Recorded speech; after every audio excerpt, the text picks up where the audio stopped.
तो बेसिकली चार चीजें होती है, data analyst, business analyst, data engineer और डेटा साइंटिस्ट।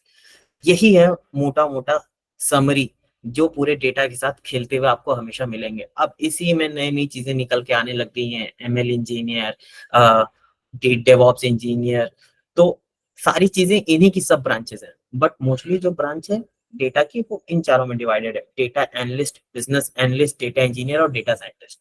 अब इनको एक्सप्लेन करने से पहले मैं आप लोगों से पूछना चाहूंगा कि what do you think, what is the difference between all this four जो भी हैं पोजीशंस हैं। तो इसका डेटा एनालिस्ट से स्टार्ट करते हैं, है ना। मैं अगर आपको छोटे वे में समझाऊं तो डेटा की क्लीनिंग से लेकर डेटा के विजुअलाइजेशन तक कि कैसा डेटा है, उसमें क्या क्या इंसाइट्स आ सकते हैं, वो सारा काम होता है डेटा एनालिस्ट का। ठीक है, डिसीजन मेकिंग में हेल्प करते हैं। तो आप समझो, सपोज करो आपकी एक कंपनी है, राइट, और आपको लॉस हो रहा है, आपकी कंपनी में आपको लॉस हो रहा है, आपको पता नहीं चल रहा है कि यार क्या करें अब। तो आप हायर करते हैं बिजनेस एनालिस्ट को कि भाई ये रहा मेरा कंपनी, ये रहा मेरे कंपनी का डेटा, अब भाई मुझे बताओ कि मैं अपने बिजनेस को कहाँ इंप्रूव कर सकता हूँ, कहाँ इसमें लैक हो रहा है, कहाँ मुझे और इम्प्रूवमेंट की जरूरत है। तो then business analyst comes into the picture. ठीक है, बिजनेस एनालिस्ट का भी हो गया। अब नेक्स्ट चलते हैं डेटा इंजीनियर पे कि डेटा को मैनेज करना। अब डेटा को मैनेज कैसे कर सकता है इंसान।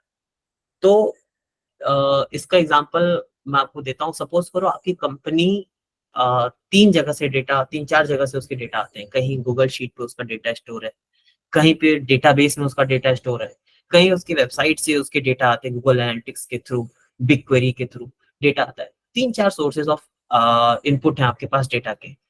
बट आपको रिपोर्ट तो एक ही बनानी है ना। आपको रिपोर्ट तो एक ही बनानी है जिससे कोई देख सके उसका सेल्स क्या हो रहा है, उसका डे ऑन डे बेसिस पे क्या ट्रेंड चल रहा है। सारी चीजें तो एक ही रिपोर्ट में जानी है। बट तीन चार जगह से अगर डेटा के सोर्सेज हैं तो वो रिपोर्ट नहीं बन पाएगी। तो उस डेटा को एक जगह पे ला करके उसको क्लीन करके उसको एक पर्टिकुलर डेटाबेस में लाना, मतलब एक पर्टिकुलर हर जगह से के डेटा को ला करके एक कंपाइल्ड डेटा बनाना, वो काम होता है डेटा इंजीनियर का। ठीक है, now main person comes into the picture, data scientist. अब भैया मुझे बता कोई सकता है कि डेटा साइंटिस्ट का काम क्या होता है। मैं ये पकड़ता हूँ किसी को। सपोज करते हैं आपकी एक वेबसाइट है, और हम कुछ बेच रहे हैं। सपोज करो हमारी क्लोथ्स की वेबसाइट है, हम क्लोथ बेचते हैं। ठीक है, हमने एक धंधा खोला है, बिजनेस खोला है, बेसिकली हमें कपड़े बेचने हैं। अब हमने क्या किया, इसको इसकी एक वेबसाइट बना दी, दिस इज द वेबसाइट, ताकि कोई भी हमारी वेबसाइट पे आए, उसको वो हमारे क्लोथ्स देखे बढ़िया बढ़िया और उनको परचेज करें। राइट। अब अब उनको अवेयर कराने के लिए हमने क्या किया, हमने गूगल फॉर्म रिलीज किया। गूगल फॉर्म रिलीज किया और हमने उससे सर्वे लिया, ये जानने के लिए कि आज के लोगों का ट्रेंड कैसा है। मतलब हम उनको डिस्प्ले कराते हैं कि हमारे पास बहुत ही नए न्यू न्यू डिजाइन के कपड़े हैं और उनमें से कितने इंटरेस्टेड है, और उनकी डिटेल्स हम लेंगे। तो उस गूगल फॉर्म के थ्रू हमारे पास एक एक्सेल शीट आएगी। एक्सेल शीट आएगी जिसपे जो भी इंटरेस्टेड कैंडिडेट्स होंगे उनका पूरा डिटेल होगा। ठीक है, ये हो गया हमारे पास एक एक्सेल शीट।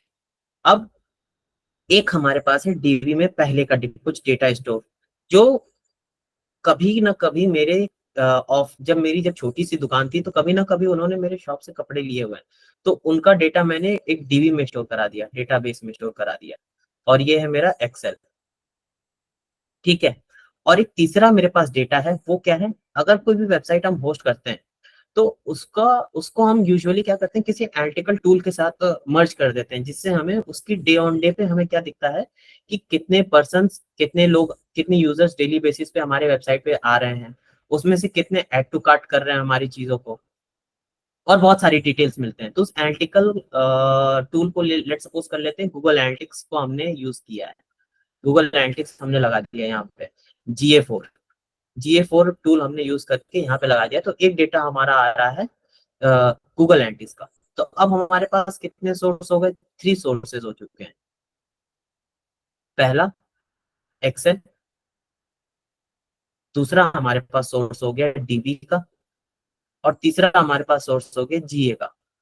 ठीक है, तो अब सबसे पहले क्या होता है कि अभी हमारे पास डेटा बहुत बड़ा नहीं है, तो मैं क्या करता हूँ, मैं डेटा एनालिस्ट को हायर करता हूँ और मैं उसको बोलता हूँ, सिंपल सा टास्क देता हूँ कि भाई काम करो, मुझे एक रिपोर्ट बना के दो जो क्या करे कि डे ऑन डे बेसिस में मुझे ये बता दे कि मेरे कौन से कैटेगरी के क्लोथ बिक रहे हैं। क्या मेरे वुमेन की ज्यादा बिक रहे हैं, वुमेन कैटेगरी ज्यादा बिक रही है, मेन कैटेगरी ज्यादा बिक रही है, शर्ट्स ज्यादा बिक रहे हैं, टी शर्ट ज्यादा बिक रहे हैं, क्या बिक रहे हैं, उस टाइप का मेरे को डे ऑन डे बेसिस पे बता दो क्या है कैसे है। तो उसने एक रिपोर्ट बनाई, उसने क्या किया, एक रिपोर्ट बना दिया कि भैया ये रिपोर्ट है मेरा। मैंने क्या बोला कि मैंने एक डेटा एनालिस्ट हायर किया, मैंने बोला भाई मुझे एक रिपोर्ट बना के दे दो जो मुझे बेसिकली ये बताए कि ट्रेंड क्या चल रहा है मेरे वेबसाइट पे, लोग क्या खरीद रहे हैं, ज्यादा कितनी इंटरेस्टेड है। तो उसने क्या किया, इस पूरे डेटा को एक एक यूजुअली क्या किया, अभी छोटे फॉर्म में आ रहा है तो उसको एक जगह पे कैप्चर कर लिया, सपोज करो गूगल शीट पे कैप्चर कर लिया, एक एक मर्ज गूगल शीट पे कैप्चर कर लिया, और उससे हेल्प से उसने रिपोर्ट बना दी है ना। अब क्या हो रहा है कि उसने रिपोर्ट बना दी। अब यहां तक का काम आप अगर देखोगे तो ये है बेसिकली डेटा एनालिस्ट का काम, कि उसके पास डेटा आता है, वो उनको गैदर करता है और फिर उससे रिपोर्ट बना करके पर्टिकुलर जिसको भी चाहिए उसे दे देता है। This is the work of data analyst. अब अब हम चलते हैं थोड़ा सा उस पर आगे। अब क्या होता है, सपोज करो मैं एक दिन क्या देखता हूँ, अपना डे ऑन डे बेसिस का ग्राफ देखता हूँ। ये हमने फैशन डिजाइनिंग का एक शॉप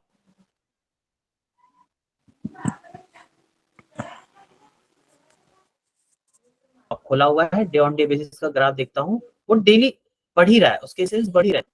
बट अचानक से क्या हुआ, घटने लगे उसके सेल्स, है ना। अब as an owner of this company मेरे लिए तो ये बहुत ही चिंताजनक बात है कि मेरे को सेल्स बढ़ाने और मेरे सेल्स घट क्यों रहे हैं, ये डिक्रीजिंग ट्रेंड पे क्यों चलेगा। तो मैं हायर करता हूँ एक बिजनेस एनालिस्ट को हायर करता हूँ और बोलता हूँ कि भाई ये देखो, ये रहा मेरा ट्रेंड, तुम अगर देखोगे तो ऐसे तो बढ़ रहे थे, अब अचानक से घटने लग गया। I want you to help me in increasing the sales again, कि मुझे मेरे सेल्स वापस से बढ़ाने हैं अपने अपने क्लोथ्स के।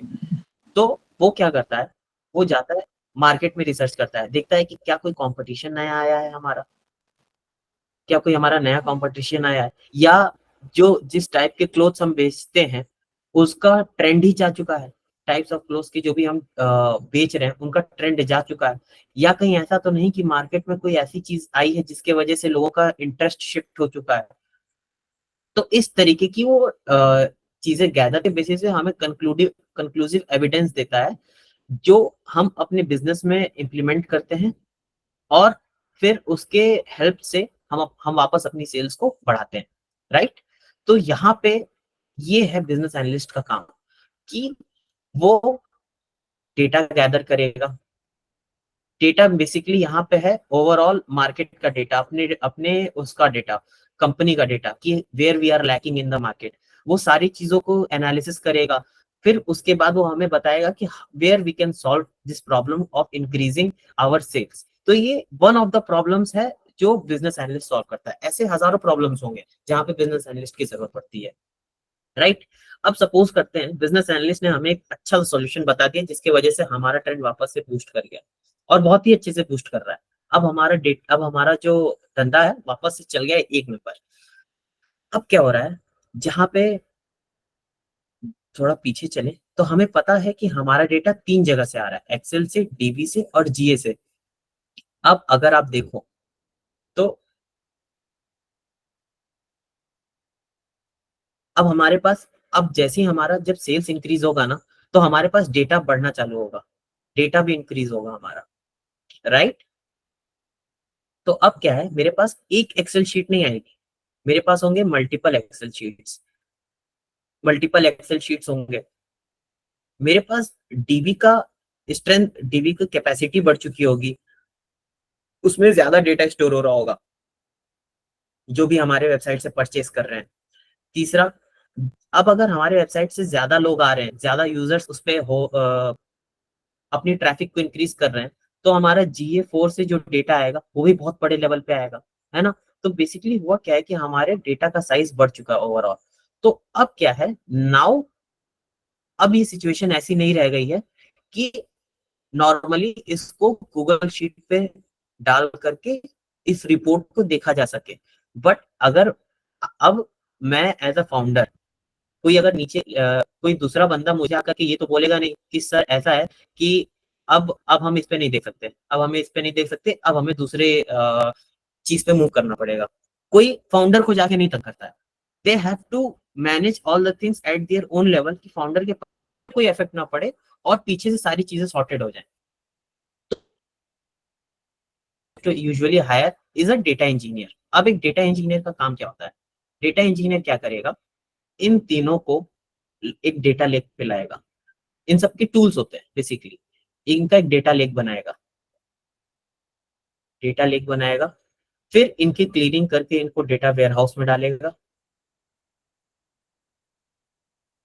डेटा वेयर हाउस में डाल दिया, फिर इसको क्लीन डेटा को वो डीबी में डाल देगा, डीबी में पुश कर देगा। और ये जो डीबी है इसको कनेक्ट कर देगा वो ओनर के, जो ओनर है कंपनी का, उसके डैशबोर्ड से। अब इससे क्या हुआ कि हमारा डेटा तो आ ही रहा है, बट अब बस इसका सोर्स चेंज हुआ है। अल्टीमेटली मेरा रिपोर्ट चेंज नहीं हुआ है, जो ओनर रिपोर्ट देख रहा था वही वो रिपोर्ट देखेगा। तो डेटा इंजीनियर का रोल क्या रहा? डेटा की स्ट्रीमिंग, जो भी डेटा आ रहा है वो अलाइंड रहे कि हमारा जो फाइनल आउटपुट है उस पर कोई इफेक्ट ना पड़े। ये काम होता है डेटा इंजीनियर का, राइट? अब बात करते हैं डेटा साइंटिस्ट का काम क्या होता है। अब हम वापस चलते हैं उस पे, अपने वेबसाइट पे। अब मैं क्या नोटिस कर रहा हूं? मैं नोटिस ये कर रहा हूं कि जो सेल्स थी वो इंक्रीज तो हो रही थी, पर अब कुछ टाइम से क्या हो रहा है कि वो ऐसी हो गई है, वो कांस्टेंट हो गई है, वो सैचुरेटेड हो गई है। अब डेली बेसिस पे इतने ही सेल्स आ रहे हैं मेरे, इतने ही सेल्स आ रहे हैं, ना तो वो बढ़ रहे हैं ना तो वो घट रहे हैं।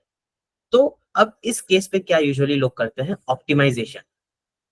ऑप्टिमाइजेशन ऑप्टिमाइजेशन का मतलब क्या है? ऑप्टिमाइजेशन का मतलब ये है कि सपोज करो, जैसे आप फ्लिपकार्ट, अमेजोन या किसी भी कोई चीज शॉपिंग करते हो या कभी भी किसी प्रोडक्ट को व्यू करते हो, है ना? तो सबसे पहले क्या होता है, जैसे अगर आप उसको देख करके सपोज करो आपने उस ऐप को क्लोज कर दिया, तो आपको उसके एड्स दिखने लगते हैं, है ना? तो उन एड्स के पैसे पैसे लगते हैं जो कंपनी पे करती है गूगल को।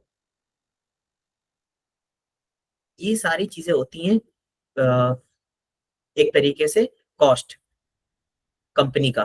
तो इस कम तो अब क्या है, ओनर ये सोचेगा कि कैसे मैं अपने कॉस्ट को कम करूं जिससे मेरे सेल्स पे इफेक्ट ना पड़े, बट मेरा कॉस्ट कम हो जाए। जिससे बेसिकली क्या हो रहा है कि अब अगर मेरा सेल्स इंक्रीज नहीं हो रहा है तो उस पे लगने वाला खर्चा डिक्रीज हो गया है।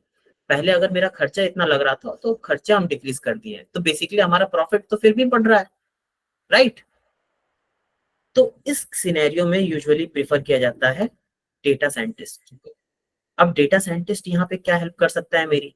मगर अपने सिनेरियो में बताऊं तो, अपने केस में बताऊं तो, सबसे पहले वो क्या करेगा? सबसे पहले वो मुझे बना करके देगा रिकमेंडेशन सिस्टम मेरी वेबसाइट के लिए, कि अगर कोई भी बंदा या बंदी अगर मेरे प्रोडक्ट पे किसी भी वेबसाइट पे किसी प्रोडक्ट को व्यू कर रही है या कर रहा है, तो उसके रिलेटेड और भी जो प्रोडक्ट्स हैं वो उसको दिखाई दें। सेकेंड चीज, 24 आवर्स सर्विस, जो भी उसको चीजें चाहिए उसके बारे में सपोर्ट सिस्टम, 24/7 सपोर्ट सिस्टम कैसे मिलेगा? चैटबॉट के थ्रू। चैटबॉट लेके आ जाएगा वो, ठीक है। तीसरा चीज वो क्या कर सकता है? क्लस्टरिंग कर सकता है कस्टमर्स की। क्लस्टरिंग से हमारा क्या मतलब है?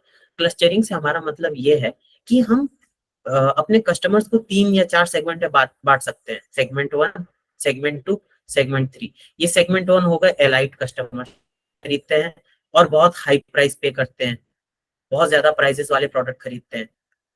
ये हो गए मीडियम कस्टमर्स। ये कस्टमर्स ऐसे हैं जो प्रोडक्ट्स प्रोडक्ट्स भी थोड़ा बहुत खरीदते हैं, मीडियम समझ लो आप, मीडियम प्रोडक्ट खरीदते हो और उनके प्राइसेस भी मीडियम लेवल पे हो, ठीक है। और ये हो गए मेरे थर्ड लेवल ऑफ कस्टमर्स, जो बहुत कम आते हैं मेरे वेबसाइट पे, बहुत कम, मिनिमल मिनिमल परचेज होता है इनके एंड से, और मिनिमल अमाउंट स्पेंड होता है इनके एंड से। तो अगर वो इस तरीके का अगर मुझे कुछ इंसाइट दे सके, एक डेटा साइंटिस्ट मुझे अगर इस तरीके का कुछ इंसाइट दे सके जिससे क्या हो कि मुझे अगर कोई कैंपेन बनाना है, अगर जैसे सपोज करो मैं 2 लाख की 2 लाख का वर्साचे, लेट सपोज करो वर्साचे टाइप में कोई प्रोडक्ट ले आया कि भैया 1.5-2 लाख का मेरा कपड़ा है, वो मुझे बेचना है, तो मैं इनको टारगेट करूंगा। मैं इन पे क्यों खर्चे करूंगा, इनको क्यों गूगल एड्स शो करूंगा, नहीं इनको गूगल एड्स शो करूंगा। अब अगर मैं कोई ऐसा कपड़ा लेके आया हूँ, सपोज करो कौन सी कंपनी का एग्जांपल दो, रेमंड्स सपोज करो, रेमंड्स, तो रेमंड्स के लिए मैं मीडियम वालों को भी टारगेट कर सकता हूँ, इनको भी टारगेट कर सकता हूँ। और सपोज करो जूडियो टाइप कोई मेरे पास कंपनी कपड़े आ रहे हैं, तो मैं इनको भी टारगेट कर सकता हूँ। तो इस तरीके से हमने टारगेट करने के लिए अपने एड्स को ऑप्टिमाइज कर दिया कि मुझे किन बेसिकली लोगों को टारगेट करना है। तो ये भी काम कर सकता है डेटा साइंटिस्ट, है ना। तीसरा, वो मेरे लिए मार्केट मिक्स मॉडलिंग कर सकता है। मार्केट मिक्स मॉडलिंग बेसिकली होता है क्या है, वो बजट ऑप्टिमाइजेशन के कोड्स लिखता है कि मुझे कितना बजट खर्चा करना चाहिए किसी भी कैंपेन पे। तो ये काम होता है एक डेटा साइंटिस्ट का, right. Can I get a thumbs up अगर समझ में आ रहा है तो। Data analyst cleans the hmm data और and hmm creates dashboard for insights। Okay एक line, okay business analyst helps hmm in growing the business hmm from data by looking at the data। ठीक है, hmm business analyst एक line में हो गया। Data hmm engineer maintains the flow of data. Hmm data scientist optimises the budget and increase the sales. Hmm इस तरीके से आप लिख सकते हो। बहुत ही इंपॉर्टेंट सी चीज है कि सैलरी कितनी मिलती है सर। तो यूजुअली होता क्या है, डेटा एनालिस्ट की जो एवरेज पैकेज होती है वो 4.5 to 6.5 एलपीए होती है। बिजनेस एनालिस्ट की 9 एलपीए टू 13 एलपीए होती है। एवरेज पैकेज डेटा इंजीनियर की हाई होती है 15 एलपीए टू 18 एलपीए, और डेटा साइंटिस्ट की सबसे ज्यादा हाई होती है 14 एलपीए टू 24 एलपीए, राइट। तो ये है थोड़ा सा इनका पैसों का मामला।